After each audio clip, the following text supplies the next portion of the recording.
was a day that marked a turning point in the relationship between Iran and the United States. An unprepared America quickly saw Iran turn from a loyal regional friend to a serious international antagonist. And with Jimmy Carter's weak diplomatic responses, the stage was set for a long struggle with Iran, with consequential effects to this day. The failed diplomacy of the Carter administration during the hostage crisis included the capture of the 52 Americans as hostage for 444 days, the aborted secret rescue mission, and the unsuccessful return of the hostages to America during Carter's presidency, thus consequently resulting to continued diplomatic unrest between Iran and the United States. In mid-January 1979, during the Iranian Revolution, Ayatollah Khomeini returned to Iran. He quickly took over the reins of power from the fleeing Shah Mohammad Reza Pahlavi and introduced a radical anti-American spirit that influenced the Iranian population. The rise of Ayatollah Khomeini was the beginning of the extremely tense diplomatic relationship between Iran and the United States. On April 1, 1979, Iran voted to become an Islamic republic under the rule of Ayatollah Khomeini. To protest the possibility of American imperialism in Iran, Islamic students under Khomeini decided to take over the United States Embassy and the Iranian Foreign Ministry in the capital Tehran. They believed that the Shah was secretly conducting foreign affairs with the United States during his stay and demanded that the Shah be returned to Iran for trial and execution, even though his stay in America was strictly for medical treatment. On November 4, 1979, the group took 66 American citizens who worked at the embassy and the foreign ministry as an act of remonstration against American imperialism in Iran. The hostages were blindfolded and publicly humiliated by the Islamic students. Although 14 hostages were released, 52 hostages were kept in captivity. This event heightened the strained relationship between Iran and America. During the 444 days of captivity, the hostages were never physically abused by their captors, but were mentally abused by them. Alienated from the rest of the world, the hostages were oblivious to diplomatic affairs between America and Iran for their release. The capture of the American citizens in Tehran and the ensuing hostage crisis was the first failure of the Carter administration. With God's help, and for the sake of our nation, it is time for us to join hands in America. I will do my best, but I will not do it alone. This event publicly humiliated the Carter administration because it was unable to secure the safety of the American citizens in Iran. As Iran's most prominent sustaining partner, America did not believe that Iran would ever revolt against them due to their economic and military dependence.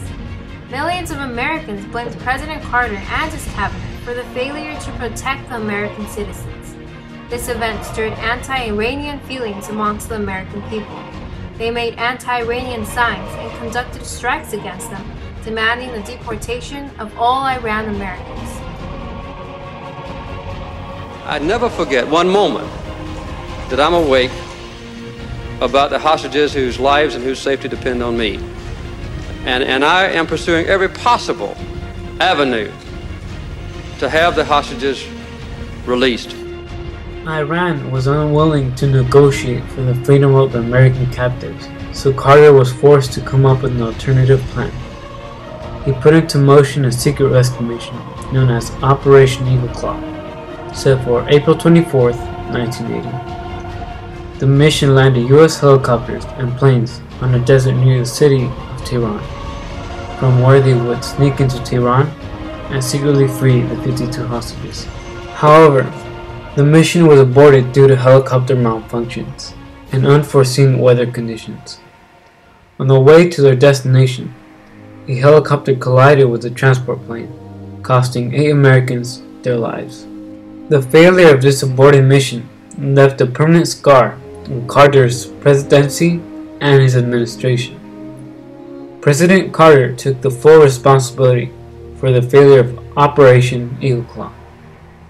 I made a decision to commence the rescue operations plans. This attempt became a necessity and a duty. The United States remains determined to bring about their safe release at the earliest date possible. It was my decision to attempt the rescue operation.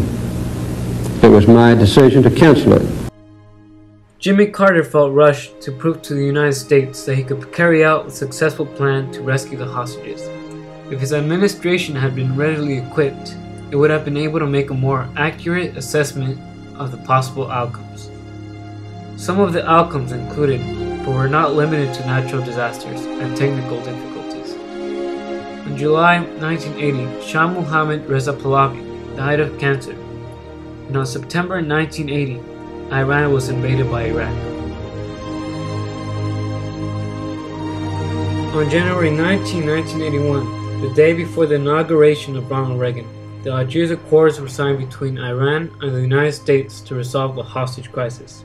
This diplomatic affair called for Iran's direct release of the 52 hostages in return for unfreezing $7.9 billion in Iranian assets held by the United States and immunity from lawsuits that Iran might face in America.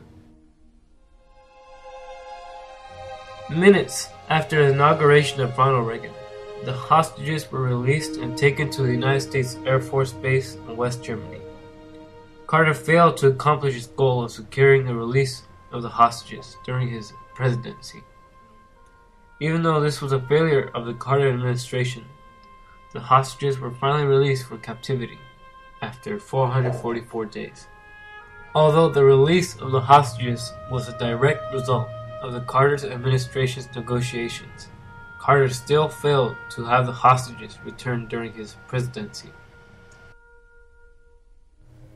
As the hostages took their first steps on German soil, the word freedom had a different meaning to them. After being blindfolded, ridiculed, cuffed, and mentally abused, they were never the same again. They soon began a new phase in their lives as they embarked onto the next plane that would escort them to America.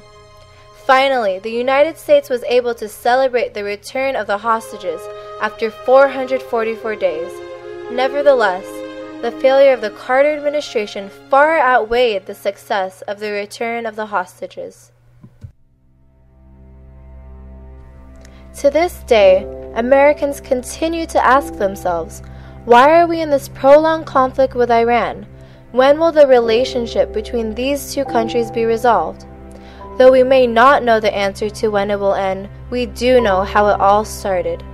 It started with the failures of the Carter administration to foresee Iran as a threat, thus leading to the hostage crisis, the aborted secret mission to rescue the hostages, and the failure to bring the hostages home during Carter's presidency. Though these mistakes of the Carter administration are often overlooked by the American government today, it should serve as a warning and as a lesson. The debate between these two countries continues over oil, the threat of terrorism, and the production of nuclear power, with concerns over the potential to create nuclear weapons. This strained relationship dates back to the failures of the Carter administration to foresee and quickly defuse the Iran hostage crisis, as it continues to hinder diplomatic solutions. The failures of the past continue to contribute to failed diplomatic efforts today, as the war with Iran and the United States lingers.